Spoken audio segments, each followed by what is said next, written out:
Y'all know what it is, baby. It's these NBA playoffs and these past few games, especially, but this whole entire playoffs has been it's been lit. It's been something to watch. Can't miss TV. I don't give a damn if you're tired, you're sleepy. If you don't feel like watching it, you tune in, you locked in, and you watching it. It's been a depressed little playoffs for me. On top of that, my Lakers got gentleman sweep in 5, got boots to ass. It was Lakers in 5 instead. It was T-Wolves in 5. Ant-Man, Batman, Superman, the Milkman, Garbage Man. It didn't matter. It was Timberwolves in 5 and the Lakers is in Cancun right now. But we ain't gonna talk about that. We're going to talk about the past few games for these NBA playoffs and the upcoming games. Games like the Minnesota Timberwolves versus the Golden State Warriors, which game we saw last night, and the Wolves smacked the S-ish out of the Golden State Warriors, and basically the Warriors tied 1-1. Steph Curry going to miss the entire week, so we're going to get into today. He's going to miss 1 week with a hamstring injury. Then the Boston Celtics. Mighty have they fallen. The fake-ass Golden State Warriors themselves, the wannabes, the Jason Tatum superstar wannabe, the Jaylen Brown wannabes, they're not showing up for the Boston Celtics, and it's costing them, and they down 0-2 right now. And then you also got the Denver Nuggets versus the Oklahoma City Thunder, who are the best team in the West, arguably in the NBA. And then also you got the Cavs versus the Pacers. But we finna talk about the Boston Celtics versus the New York Knicks right now. Jason Tatum and Jaylen Brown. I don't want to hear any more conversation about Jason Tatum being a top 5 player in the NBA. Because I can name 5 guys right now that are better than Jason Tatum. Let's just start out with it. Shai Gilgeous-Alexander, Nikola Jokic, who is the best offensive center we've ever seen in the NBA. Luka, we all know what Luka the Don. We all know he's not better than him. Anthony Edwards, we all know he ain't better than Ant-Man. And he's not better than GOAT James. Let's be honest. He's not better than LeBron. And I feel like I'm missing a player. No way in hell Anthony Edwards is a top 5 player. Oh, shit, I am missing a player. Giannis. Stop putting Jason Tatum in these conversations because he's not. He does not belong in these conversations whatsoever because the way he's been playing in these playoffs has not been it. Hell, the way he played in the finals wasn't it either. And if you go back to the finals before that, when he faced the Golden State Warriors, he was mid in that finals too. I don't know what Jason Tatum got going on, and I'm a Jason Tatum guy. I like Jason Tatum. I root for Jason Tatum. I thought Jason Tatum was going to be one of the guys that was going to sit here and be one of the faces of the league. Instead, he's just another guy. There's a reason why Steve Kerr did not play his ass in the Olympics. You wonder why? Look at this on the screen. I just wanted to show y'all this. This is the first thing I wanted people to see. 13 points. 5 for 19 from the floor. I like the rebounds, 14 rebounds. I mean, you know what I'm saying? You get on the boards. 5 assists, that's decent. 3 steals, that's pretty good. But 1 for 5 for 3? Shit, look at the previous game. 23 points, 7 for 23. How do you have just as many points as you do field goal attempts? I don't know about y'all, but basketball-wise, that's horrible. That's pathetic. Especially for a superstar of his caliber, that ain't it. 4 for 15 from three-point range. So you combine, 20 three-point attempts. He's 5 for 20 from 3. Now, he's getting on the boards. I will give him that. He's about 16, 14 rebounds. I will give him that. 6 assists, I like that. About 5 or 6 assists in the past 2 games versus the Knicks, I like that. But dude is not being aggressive. Let me take that back. He's been aggressive, all right, from the three-point line. Why are you taking so many threes? And this is my problem with Jason Tatum. This is supposed to be your team. You and Jaylen Brown, y'all the superstar duo. The New York Knicks have came in. They put their feet on y'all couch, y'all table, y'all chair. It don't matter. They've given y'all boots to asses, straight like that. And you've had 2 games in a row of 20-point leads. How do you blow that? Somebody text me on my phone, call me, do something. Let me know, how do you blow 2 20-point leads in the first 2 games in your building? Ain't like you on the road. Ain't like, you know what I'm saying, you got a whole bunch of fans just yelling at you, cussing you out, calling this other stuff. And you had a 20-point lead at home and you cough it up? Unacceptable. And a lot of y'all don't know, the Boston Celtics, literally, they have the highest payroll in the NBA right now. So you turn around, if they go home in 5 or they get swept and they get the broom out and they get swept their ass to Cancun, you're going to see a lot of attention on this Boston Celtics team, and there's going to be some breaking up. They have the highest payroll in the NBA. Going into next year, they're going to have another highest payroll in the NBA. You got Jason Tatum, who was making over 300 mil.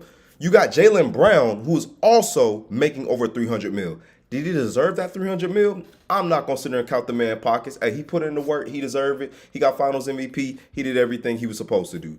But is he worth the highest player in the NBA? I'm going to answer that for you. Hell to the no. But Jason Tatum, I'm sorry. I can't get over this because I seen him work with Kobe Bryant. There was footage of him working out with Kobe Bryant back before Kobe passed, RP to my dog, back in what, 2019? And then you turn around and you play like this, you play like ish, you play like trash, you play like garbage. And the Boston Celtics, all they do is shoot threes. They don't even try to get to the rack. All they little pick and rolls and pick and pops and all the shit they do, all they try to do is just shoot a bunch of damn threes like they the Golden State Warriors. And you not that. You're not Steph Curry. You're not the greatest shooter of all time. You're not Klay Thompson. You're not one of the top 3, top 4 shooters of all time. You don't have a Draymond Green on that team. You don't have a system like that. And by the way, when you watch the Golden State Warriors, they still play similar to that today. They just don't have the personnel. But you know what they do? They do that back then? They cut to the basket. When you seeing guys just chasing them all around the 3-point line and trying to keep up with them, and they're running off of double screens, triple screens, and everything, and you got Steph and Klay, they're setting screens and they're running around. You know what also they did too? Instead of just staying at the 3, they skirt. They stopped on the break, cut to the basket. Let me get this back door on your ass. The Boston Celtics is not doing none of that. They're just jacking up a bunch of threes. And the Knicks are getting off to slow starts in the first half. That's how the Boston Celtics are continuing to get 20-point leads. Because the Knicks are always a second half team. But come money time, who do they give the ball to? They give it to Jalen Brunson. Game in and game out. We seen in game 1. He was lighting their ass up for 3. Getting Al Horford on the switch, ice on him, and just hitting the 3 like he wasn't even there. Then Drew Holiday, of course, they got the little switch on. Drew Holiday had to fight and stay on Jalen Brunson because he was lighting their ass up. But then what do we see game 2? Game 2, Jalen Brunson was not cooking like that in the fourth quarter. And the Boston Celtics still lost. That is unacceptable. And I'm pointing right at Jason Tatum because he has the most skill out of everybody on that team. He's supposed to be the leader on that team. As you see on the screen, he's 27 years old. He's been in the league for about what? He came in 2018? That was his rookie year. So we about 3 years away from 10 years in the league. And he's got 1 championship to show for it. Just won it last year. So I'll give him that. But he wasn't the best player on his own team. That was Jaylen Brown. And a lot of people have been comparing these two, talking about who's better. Right now, Jaylen Brown is playing better than Jason Tatum. And I want to know this about Jason Tatum. Why don't you get your ass on the block? Why don't you get on the post? You worked out with Kobe Bean Bryant. I'm gonna keep saying that because he did. As far as footwork, shoots a certain way, how he shots, get it in the post, all that. Cause we all know when he got to later on in his career, he was a machine in that post. His footwork is immaculate. The shot fakes and everything. Jason Tatum, you worked out with him. Why aren't you incorporating that into your game, into this postseason? Because you just doing all this dribbling, isoing, step back, shoot a badass 3, brick it, and then, of course, that explains the 16 to 14 rebounds because when you shoot the ball, when the ball sells as much threes as they shoot, it's going to create long rebounds. So the ball's going to come to you, you're going to go get it. So that kind of explains that. But outside of that, I still don't understand Jason Tatum. I really don't. Because this shit is unacceptable. I don't care what anybody says. Stop putting him in the conversation of a top 5 player. Because like I said at the beginning of this live, he's not better than Jokic. He's not better than SGA. He's not better than Ant-Man. He's not better than LeBron. He's not better than Luka. He's not better than Giannis. I can name players that he's not better than. And this is my thing also with the Boston Celtics. I don't know why they want to shoot so many threes and so jack up so many threes because it's costing you. They've missed 45 threes over the past 2 games. Let me repeat that. They've missed 45 threes over the past 2 games. They missed 35 in game 1, and then you turn around and miss another 20 to 30 in this past game in game 2. That's unacceptable. Now the Knicks got confidence. If I'm the Knicks, I'm trying to get greedy. We already won 2 in Boston. Let's go back to the crib and go win another 2. And this is the thing. I'm not a Boston Celtics fan. I'm not. Hey, my boy, mad you. Hey, appreciate it, my boy, but I am not mad because the Boston Celtics are not my team. But I am a Jason Tatum guy. I used to love Jason Tatum watching his game and just seeing what he's regressed to over these past few years as far as just jacking up threes. I'm not okay with it. He can easily, I'm talking about easily in his sleep. With his skill set, he can average 20 to 25 to 30 points. But he's missing something else too. My guy missing that dog. He ain't got that dog in him. We seen what's up with Ant. Ant will tell you straight up, I see y'all mofos in game 7. Straight up, just like that. Got rid of Kevin Durant, talking ish to him. Got rid of my dog LeBron, talking ish to him. Doing the little Spider-Man sign to Luka. Just Ant don't care. Ant is gonna come at you and he's gonna keep going and going and going and going and going. Pause. So with Jason Tatum, I'm not seeing none of that. I'm seeing a guy that's just reluctant to just shooting threes, relying on guys like Derek White shooting threes, old ass 75-year-old Al Horford, him shooting threes, and he's just not being aggressive. And that has to change. Because that one shot, that one little dunk layup that I seen him make when he got in the high pick and roll and he got a mismatch on Mitchell Robinson, you should be doing that all the time. But you know what? Go on, stick to you shooting threes. Because when y'all get y'all ass sent to Jamaica, but then sent home by the Knicks, when they sweep y'all ass, you got some looking in the mirror to do. And Joe Mazzulla, you got to make adjustments, dog. You just can't keep jacking up threes. That's not basketball. It's not. Basketball was not created like that. Y'all have no type of mid-range, no type of floaters, no type of anything to y'all offense but just jacking up threes. Y'all can play some defense. I will give them that. They know how to play some defense. 1 through 5, they can play defense. Drew Holiday still one of the best backcourt defenders in the NBA. It's still elite.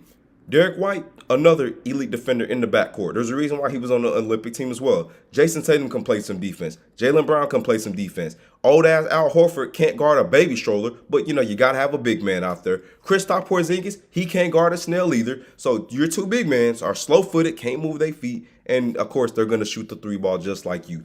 But Joe Mazzulla, if they want because this is a must-win. To me, this is a must-win for the Celtics, and it's also a must-win for the Knicks, and I'm going to explain for both. The Knicks need this game because you want to take a commanding 3-0 lead on this series. Because no team in NBA history has ever came back down from 0-3. So this is very important for the New York Knicks to go on and get this game, be up 3-0, and not gonna lie, your back is going to be against the wall, but the Boston Celtics, they're finna get a lot of heat thrown their way. And the Boston Celtics need this win because you rather would go down 2-1 instead of down 3-0. Because that means your ass got to win 4 straight. And we all know that's impossible. That was close now. Back a few years ago when Jimmy Butler took the Heat to the NBA Finals, Jason Tatum had a little ankle injury. That kind of derailed that. But I still thought the Heat was going to win that game anyway. There was just no way that the Boston Celtics was going to win 4 straight games. So the Celtics got to get it together. And if they don't win Game 3, the series is over. I don't care what anybody says. You can write it on a checkbook. You can put it on. You can put it on YouTube. You can put it on Instagram, Twitch, TikTok. Don't matter. The Boston Celtics, if they lose Game 3, this series is over, and the New York Knicks are going to the Eastern Conference Finals for the first time in about 20 years. So we gonna get to that. And by the way, who I got winning in Game 3? I got the New York Knicks winning Game 3. They got all the confidence in the world. The Boston Celtics could go in and still win because surprisingly, the Boston Celtics are a better team on the road than they are at home, which makes no damn sense. But then the New York Knicks, they're a better road team than they are a home team. Now, they've won some home games, but they're better on the road than at home. Anyway, whatever. I got the Knicks winning that game in a close one, in a nail-biter. Now we move on. We shift over to the Denver Nuggets versus the Oklahoma City Thunder. The Oklahoma City Thunder are the better team. Let's call it what it is. They are. But who got the better player out of the two? I'm a Shea Gilgeous-Alexander fan. He plays both ends of the floor. Can easily drop 30 on you. And I do got to give it to Nikola Jokic. That is a bad European mofo right there. The 46-20 games that he puts up, the 46-20-10, the 60-10-10 games, I mean, he is spectacular. And literally, the offense runs through him. The only problem I got with the Denver Nuggets is the fact that they're really only running a 6-7 man rotation. And it's really 6 if you want me to be honest, because Russell Westbrook is coming off the bench. If you turn around, you look in the stat sheet, the Denver Nuggets, Nikola Jokic is getting over 40 minutes. Jamal Murray's getting over 40 minutes. Aaron Gordon's getting over 40 minutes. Michael Porter Jr. is getting close to 40 minutes. Then you got Christian Braun. He's getting over 30 minutes. And then you got Russell Westbrook that's going to get over 30 minutes as well. So they're literally only running a 6-man rotation, sometimes 7. That's not sustainable in the playoffs. And this is to me, this is the difference maker for the Denver Nuggets. I'm finna type up his name real quick, and y'all gonna know who I'm talking about. He is the difference maker because what he put up in the last game was ridiculous. Look at this shit right here. Michael Porter Jr. 8 points, 25 minutes. 2 from 10 from the floor, 2 for 8 for 3. Then to go to the previous game, 2 points. He had 2 more points than me, and I was at home watching the damn game. 1 for 8 from the floor, 0 for 3. If you look at Michael Porter Jr. this entire playoffs, he's been very inconsistent. I'm just looking right now. He has about, 4 games of scoring, double digits? And shit, that's it. What am I going to do with this? 7, 5, 2, hey, what am I going to do with that? And especially they're paying you the money that they're paying you. What the Denver Nuggets are not going to win this series if Michael Porter Jr. is continued to shoot like that. 1 for 8 and 0 for 3, and they won that damn game off the heroics of Russell Westbrook, Nikola Jokic, and Aaron Gordon. Aaron Gordon did the little things, and also he's added a 3-ball game to it. Russ being Russ, getting the rebound, pushing it. He should have made that wide open 3, and they wouldn't have been in that situation they was in. But regardless, they won game 1. And Nikola Jokic being Nikola Jokic. But this shit right here, this has got to change, bro. Michael Porter Jr. is the difference maker for the Denver Nuggets. Because if he's not making shots, he's an okay defender, but ain't like he's the best defender in the world. So he's going to give up shots. So if you're going to give up shots, you need to make shots. In 2 for 10 from the floor, 2 for. So basically, all of your shots mainly were 3-point shots. Another problem that I got. It's okay to go get a floater. It's okay to get a mid-range. It's okay to do something other than just shoot a 3. Because when you're shooting 3s and you're missing, you're not scoring. It's good to go get a layup. Go be aggressive. Go to the rack. Go to the free throw line. Go put some type of points on the board. The problem that I got with these analytics fools, guys who probably never played the game in their entire life, who have created this stuff, are prioritizing 3 is better than a 2. And if you be honest, a 3 is worth more than a 2. It's 3 points compared to 2. But that don't mean you just jack up 53s a game. It's okay to go get into the mid-range. I grew up in the era watching the mid-range, the floaters, the big man, the back to the basket, the drop steps, the hook shots, the post fadeaways from Dirk Nowitzki himself, the greatest Maverick of all time. I've seen all of that. What's wrong with having that in the game of basketball? We've gotten away from that and just relying on these analytic dudes. It's just like, hey, pick and roll, pick and pop. Hey, go to the 3, just pass it around, or just drive and then just kick. What the hell is that? That is not basketball. And thank God that a big man like Nikola Jokic has turned around and changed the game, got the game back to the big man because he's unstoppable. I don't care who you are. You can put Patrick Ewing, you can put Dennis Rodman, you can put Akeem Olajuwon. It don't matter. I don't care what anybody says. Nikola Jokic is going to cook them like fresh salmon. He is gonna put their ass on the grill, on the stove, however much you cook your salmon, and he's going to cook them. Add some mac and cheese and some asparagus onto that. And give me a water with some lemon. That's exactly what he's going to do. Nikola Jokic can carry this Denver Nuggets to the fourth quarter because we've seen it in game 1. He carried them there. He kept it going. Jamal Murray, to me, he's got to step it up a little bit because he's the number 2 option on this team. And the thing is with the Oklahoma City Thunder, they have the defenders in the backcourt for him. Alex Caruso, Lou Dort, SJ get the switch. Jalen Williams. That's literally 4 guys that even when you get the switch, they're going to be right there. And Jamal Murray's 6'3", 6'4", and he's exceptional in the pick and roll and the pick and pop with Nikola Jokic. But the problem is, though, he's not really at best creating his own shots against elite defenders like what the Oklahoma City Thunder got. Because I believe the Denver Nuggets can win this series, but that 6-7 man rotation is not going to do it. You're going to exhaust yourself. And with Michael Porter Jr.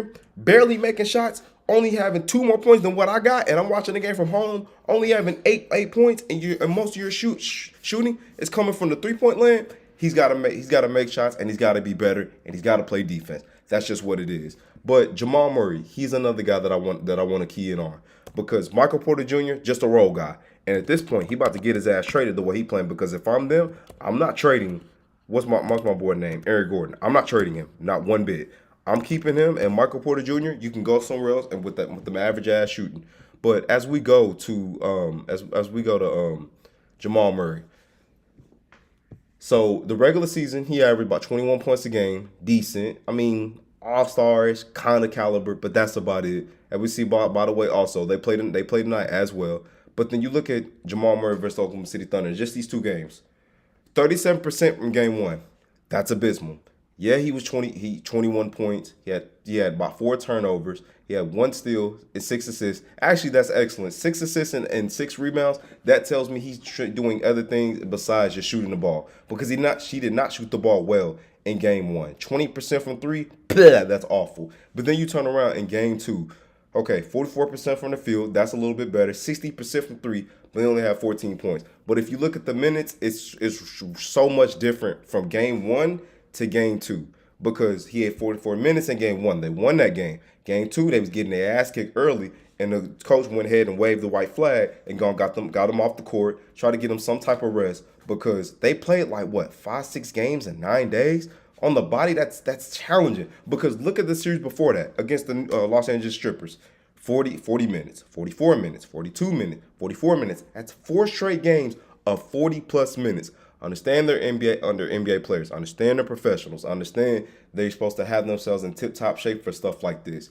But at the same time, this is physically taxing on the body. Just look at the dates. 429, 5-1, 5-3, 5-5. Literally, that is a lot of basketball, especially a lot of high minutes basketball in a short day span. So they played Wednesday. They play tonight, so we're going to see how it go. Even though there's just a one-day break in between games, but that's why the coach kind of took them out a little bit early. You see about 31 minutes. That way they can try to see. But damn, that was a hell of an ass whooping. 149 to 106.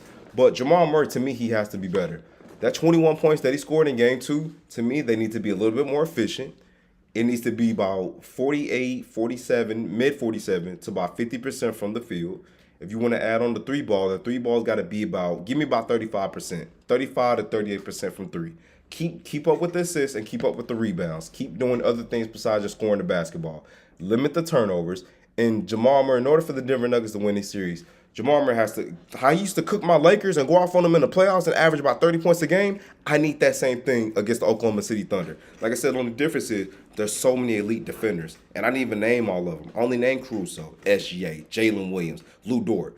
Those are the defenders that primarily that everybody knows, and they're giving Jamal Murray fits right now. Chet Holmgren and Isaiah Hartenstein, they're not giving Nikola Jokic no fits. They can make him work for it, but he going to get whatever he wants. Russ is going to be Russ. I'm not worried about that. Aaron Gordon is going to do Aaron Gordon things. He's going to make the game-winning plays. Championship pedigree. He's won a championship with this team. He knows what to do in certain moments. He is going to make plays. So I'm not worried about him. But the two guys, Jamal Murray and Michael Porter Jr., if the starters are going to play high minutes and the Nuggets are only going to run a 6-man rotation, Jamal Murray, Nikola, and Michael Porter Jr. got to be better. Because if they're not better, the Denver Nuggets are going to tab their ass, go home in 5 games. Simple as that. So I expect in this game 3, because they're going to be back at home, OKC going to throw a punch now. Just like they threw a punch in game 2 with that 149 to 106 ass kicking, they're going to come out in game 3 with another punch because you stole home court. I'm talking about the Denver Nuggets, you stole home court. And OKC is going to want that home court back. So let's go ahead then. Who I got winning tonight, by the way, between OKC and Denver? I picked Denver in game 1. They won. I picked OKC in game 2. They won that one. Go and give me Denver in game 3. Because I think Nikola Jokic being the superstar that he is, he knows how important game 3 is. You can't afford to go down 2-1. Because say you do go down 2-1 and say you win game 4, you go back to OKC. OKC is going to be back at home and they're going to like, you know what? We won home court back. Now, let's try to win this game 5 and then after that, go on the road and beat them in 6. I think Nikola Jokic is going to play the game of his life tonight because I don't believe he's going to get MVP this year. With the way he's played, he should, but they're going to give it to Shai Gilgeous-Alexander. He deserves an MVP as well. It's not like you can give co-MVP. Hey, you get MVP, you get MVP. Nah, you got to choose one, my boy. So I believe Nikola Jokic is gonna be so dominant tonight, and I believe he's going to carry this team. Russ is going to ask probably about 18, 7, and 6. Aaron Gordon probably going to give you over 20, probably give you double-digit rebounds, a few assists. Jamal Murray, like I said, he has to be a lot better. 21 points, got to be up to 25 to even 30. Got to be better from the field as far as shooting. Got to be better from 3 and keep up with the assists and the rebounds. He only had 1 assist in game 2. Nobody was really making shots, and the OKC was just swarming them and just kicking their ass just to get them off the court. So I believe tonight the Denver Nuggets, and a close game by the way, is going to take game 3 and take a 2-1 lead over the Oklahoma City Thunder. In this found now, the Minnesota Timberwolves. Woo! Boy, this is going to be an interesting series. Steph Curry getting hurt in game 1 and the Warriors still winning that game was huge for this team. Because if they lost, you're down 2-0 without the best player on your team. So now the fact that the Golden State Warriors, they're going to be missing Steph Curry for about a whole week. He didn't really play game 1. Was out all in game 2. He's going to miss game 3 and he's going to miss game 4. So if you're the Minnesota Timberwolves, your mindset should be, we got to win both games, even on the road in Golden State, in the Bay. We got to get one. And Draymond Green, you got to chill your ass out. You're whacking people in the face, picking up technical fouls. I want people to understand Draymond Green is 2 technicals away from getting suspended in the playoffs for one game. You got to cut that out, bro. You do this every single year, costing your team.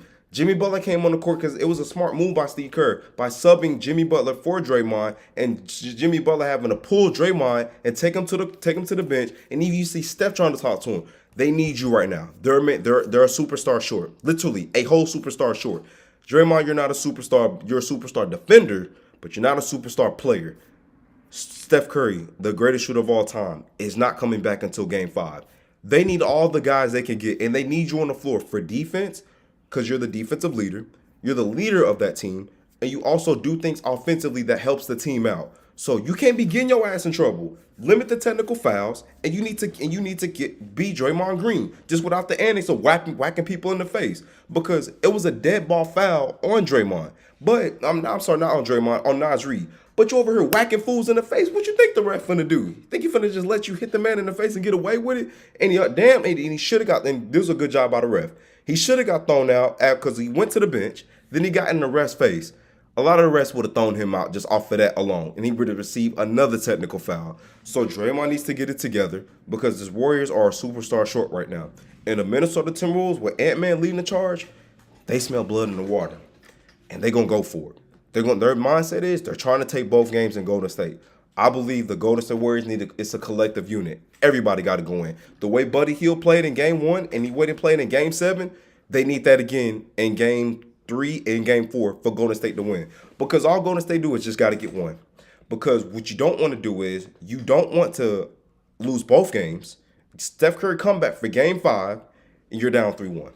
You don't want that. And this is an older Golden State Warrior team, by the way. I think they play better when they have a series lead. Because if they drop 2 games just like they did against Houston, hey, they're going to make some magic happen. Jimmy Butler going to be Jimmy Butler. Steph Curry going to be Steph Curry. And Buddy Hield came in and he saved the day and he scored like 30 points. Because anything can happen in the Game 7. But I believe Game 3 is a must-win for the Golden State Warriors. Not really much for the Minnesota Timberwolves because even when Steph come back and say the series went 7, I believe Minnesota is capable of winning this series. But Golden State Warriors got to win Game 3. They don't win Game 3, it's gonna be hard for them. And then Game 4 is a dead-ass must-win. Like a complete dead-ass must-win. If they don't win Game 4, you can go and get the broom out, get the gentleman sweep because the series is going to be over with. But I do believe that the Golden State Warriors are going to win Game 3. Jimmy Butler is going to turn back the clock, and he's going to do what he did a couple years ago when he took the Heat to the NBA Finals. He's going to turn back the clock. Draymond Green is going to have an exceptional game. I believe he's going to be lights out from the field. I believe he's going to make the smart decisions. I believe he's also going to make the best decisions defensively. And also, they got to do better defensively. Naz Reid, Anthony Edwards, Jay McDaniels, you got to limit them. You do. You got to limit them. And for somebody, please, for the life of me, if you see Julius Randle dribbling the basketball, can somebody please force him to go right? Why are we just allowing the man just to go left when he's a lefty? He shoots left. Force the man go right. He's uncomfortable when he goes right. I don't know why you won't have him put the ball on the floor and go right. But instead, they allow him to go left. But anyway, the Golden State Warriors, how they play system basketball, it does work. But having that Steph Curry back there, having that number 30, having the greatest shooter of all time on your team, that does help out a lot. But I still believe the Golden State Warriors can win this series. Minnesota, how they're going to win this series and possibly the next series, even NBA Finals, they're going to use the combination of these two things. Their size and Anthony Edwards. This is a good three-point shooting team. Naz Reid is one of the best shooting big men in the NBA. Jay McDaniels has turned into an excellent three-point shooter himself, an elite defender. They got defenders everywhere now. You got, the Alexander kid, McDaniels, Anthony Edwards can play defense, Naz Reid can play defense, Julius Randle can play defense, Rudy Gobert, an excellent rim protector. The only weak link they got is Mike Conley, but they got defenders on this team, and they got guys who can knock down the shot. My guy, Dante DiVincenzo, a crafty defender, a guy who can knock down the open three. So Minnesota, that's not just a team just to take lightly. They're going to come in Game 3 and Game 4, and they're going to want to take both games. And Golden State is going to take a complete team effort. It's going to take the role players. It's going to take a guy like Buddy Hield. You're going to have to give me 30 points. Lights out from 3. It's going to take Jimmy Butler to turn back the clock. Give me about, almost a 30-point triple-double. It's going to take a Draymond Green to give me 16 points, 8 rebounds, and 7 assists. It's going to take that. It's going to take all these other role players to come in and help out until Steph Curry come back. Because all they got to do is just get one. Just get one. You ain't got to get both. If you get both, it's good. You just got to get one. You able to get one, you'll be fine.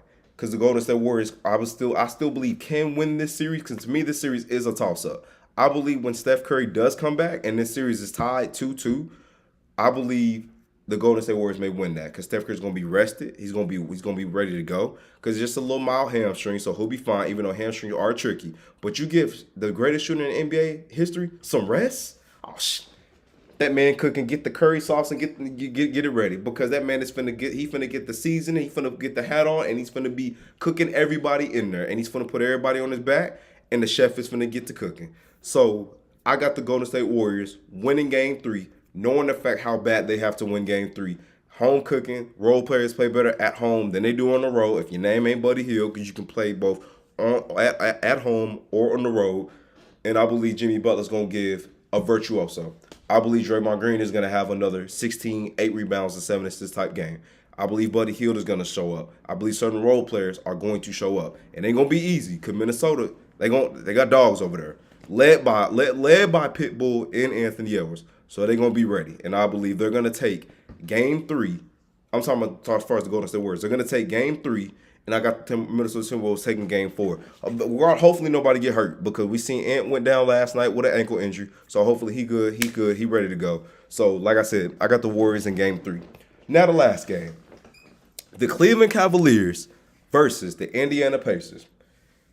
Can somebody wake me up, text me, call me, do something, and say where are the Cleveland Cavaliers at? Where's the team that had one of the best records in the NBA? Where's the team that was cooking the Boston Celtics in several games? Where was the team that everybody was talking about how literally the best team in the NBA because they got the size as far as Evan Mobley and Jared Allen. Then you got guys like Donovan Mitchell and Darius Garland and the Hunter kid, and you got all these three-point shooters. They're down 0-2 to the Indiana Pacers in this series. Let me give some love to Tyrese Halliburton because I was one of those guys that thought he was overrated. I'm not even gonna hold you. I don't like his game. I don't. He good now, don't get me wrong, but he is proving a lot of people wrong. He is putting his shoe and putting it to asses. He's telling everybody to kiss my ass. Pause. And he's going in. Over here hitting game winners, hitting certain gestures, like, you know what I'm saying, like he got big nuts. Pause. Like he's taking control of this team. And the thing is about the Indiana Pacers, the way that they play, they're a run and shoot type of team. They push the ball up the floor. That's when they play their best. They're not really much of a half-court team, but they got the guys, when they get the rebound, they're running out with it. They're looking for shooters, and they're going to pass it. And then you got excellent rim protectors as well. A guy like Miles Turner. Who can rim protect and also shoot the three. So the floor is also spread open. So Tyrese Halliburton can maneuver, do his work, do the ISO, and then go get to the rack. Because Tyrese Halliburton is an easy 23 and 12, 13 assist type of guy. He just is. He's the best player on that team. He's leading that team. The exceptional coaching of Rick Carlisle, who won a championship for my Dallas Mavs back in 2011. He's coaching that young team. And a young team that they play hard, they play good defense, they play excellent offense as far as running up and down the floor, getting smart selection, and they're very unselfish. They remind me of the Atlanta Hawks back from like in 2015 with the Jeff Teague days, having 6, 7 guys scoring double figures. That is team basketball, and that is something that the Indiana Pacers are playing right now, and the Cleveland Cavaliers are not playing right now. Darius Garland has been out. They try to rush him back towards the end of the season, try to get him ready for the playoffs, and he was there for the playoffs, but then he got re-injured, and it got worse. Evan Mobley didn't play Game 2. He's got to be better. He's got to be there in Game 2. I forgot Danielle Hunter. He got to be there for Game 3 as well because Darius Garland don't look like he's coming back anytime soon. Maybe game 5. Game 4, Game 5. That's a maybe. And Donovan Mitchell put his team on his back and scored over 40 and still took that fat ass L and finna go to Indiana. The Pacers got all the confidence in the world. They already believe they can beat this team even when healthy. So now you got to underman the second best player on your team, Darius Garland, not playing for the Cleveland Cavaliers. If they're not, you know what I'm saying, right, they finna get the sweep and their ass finna be gone. Now, my thing is also with the Cleveland Cavaliers, would you break the team up? Would you trade Darius Garland and Donovan Mitchell if you was to lose in the second round? Because the way have they built this thing, they built this team pretty good. But this team was built to make a deep run in the postseason. And yet again, you're losing in the second round. You're down 0-2 in the second round. I understand they won a little playoff series without LeGoat James. You know, that was good to see and yada, yada, and all that. They swept the Miami Heat. That was the first time they swept a team since Goat James was in Cleveland back in 2018. We swept the Toronto Raptors in that in round 2. But other than that, they got to do better. And this takes everybody. They got to make smart decisions. Hell, and the reason why they lost game 1 is because they didn't do these things. Boxing out. Why don't the fundamentals of basketball, why these players don't do that no more? They prioritize shooting threes, jacking up threes, but they don't really prioritize the little things of basketball. The little things win you games. Something simple as boxing out. Something simple as making your free throws. Something simple as your footwork. These guys don't do that no more. They just, everybody prioritizing ISO and just jacking up a lot of damn threes. That ain't gonna get you nowhere. That ain't gonna get you nowhere but taking your ass to Jamaica, Brazil, the Republic Dominican. Don't matter. You're gonna be on vacation. We seen Jalen Green already at the airport a few days ago. That man already had his bags packed and he was gone. That's where the Cleveland Cavaliers are going to find themselves, on a nice vacation until this offseason to see how this roster is gonna pan out. Because the Indiana Pacers, they believe they got a shot to go to the NBA Finals. Because when you really look at it, we can see a matchup of a old school 90s matchup. And they're not going to play like the 90s. But a lot of y'all don't know. Back then, the Pacers and the Knicks, they had a heated rivalry back in the 90s. They went back and forth, swing for swing, blow for blow. Patrick Ewing used to beat the Pacers a couple times in the playoffs. Reggie Miller got over that hump, pause, and beat the Knicks in the mid to late 90s back in the playoffs. It was a heated rivalry. That's what it was. The state of Indiana, known for basketball, and New York is also known for basketball as well. Just two basketball cities, both passionate about their teams. We all know how Knicks fans is. I would love to see the Knicks go to the NBA Finals because Knicks fans, they love the hell out of they Knicks. They love the Knicks more than I love my Dallas Cowboys, and my Dallas Cowboys be getting on my damn nerves. Not lately though. Made the little trade for George Pickens. We're gonna talk about that on another live for another day. But that would be to me an excellent series. And hopefully both teams stay healthy because they met last year. The Knicks were derailed by injuries, and that's how basically the Pacers won that Game 7 because the Knicks were just they were just man short. It's only so much you can do with injuries. They're more healthy this year, so I would love to see the Indiana Pacers versus the New York Knicks in the Eastern Conference Finals because it would be crazy. The number 1 and the number 2 seed in the East would both be going home at the same damn time. What my future say? At the same damn time. At the same damn time. But that's basically what's going to happen. So the Indiana Pacers are playing better basketball than the Cleveland Cavaliers. They just are. Offensively, they are because they're playing like a team. Donovan Mitchell's been the guy. He's going to get you over 30. He's going to get you over 40, especially if he knows Darius Garland isn't there. So he's going to pick up the slack offensively. But guys like Evan Mobley got to be there for Game 3. Jared Allen got to play better. And they may have to go, I don't want to say they may have to go small, but because Jared Allen is not a three-point shooter. He's just a guy that's, you can lob to the basket, and he's going to play excellent defense on the other end. But the Indiana Pacers, they're spreading you out like mayo. They spreading you out and spraying you on a sandwich, and they just, because there is nothing the Cavs can do with their offense. In the past 2 games, they have had good moments defensively on this Pacers team, but the Pacers just whooping their ass offensively. They play excellent team ball, and they push the tempo. What Chris Brown say? Can we speed up the tempo? Or whatever the hell he said. But that's what the Pacers are doing. They're playing with tempo, and they're knocking down threes. They're playing excellent team basketball, just like the Atlanta Hawks did back in 2015. Only difference is the Pacers got a superstar in Tyrese Halliburton. The Hawks didn't. They had an ISO Joe who's like the best player on the team, but as far as that was about it. And I don't even think he was on that 2015 team. I think he took his ass to Brooklyn and got paid. But this is the time for the Cleveland Cavaliers. I'm picking them to win Game 3.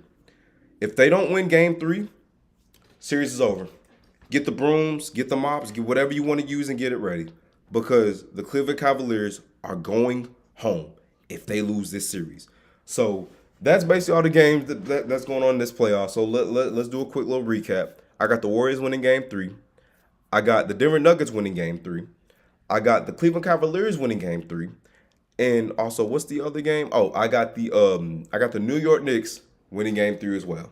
So y'all let me know what y'all think, man. Leave a comment in the comment section. Don't forget to hit that like button. Don't forget to hit that subscribe button. We finna start doing more lives about this a lot, these NBA playoffs. But I got a special one. Because let the Boston Celtics go down 3-0. Let them go down 3-0 to the New York Knicks. Oh, yeah, that's finna get even worse. Like I said, I'm not a Boston Celtics fan. My teams, because I got them behind me. Got Go James, Laker uniform. Kobe Bean Bryant, Laker uniform. Kobe's the reason why I fell in love with the Lakers to begin with. He's the reason why I fell in love with the game of basketball. I'm from Dallas, so gotta have my boy Dirt back there, and gotta have my Dallas Cowboys back there. Those are my teams. Like it, love it, hate it, don't really give a damn. Those are my teams, and those are my NBA playoffs predictions. Let me know in the comment section if y'all like those predictions, or let me know what y'all think. Like the video, don't forget to hit that subscribe button.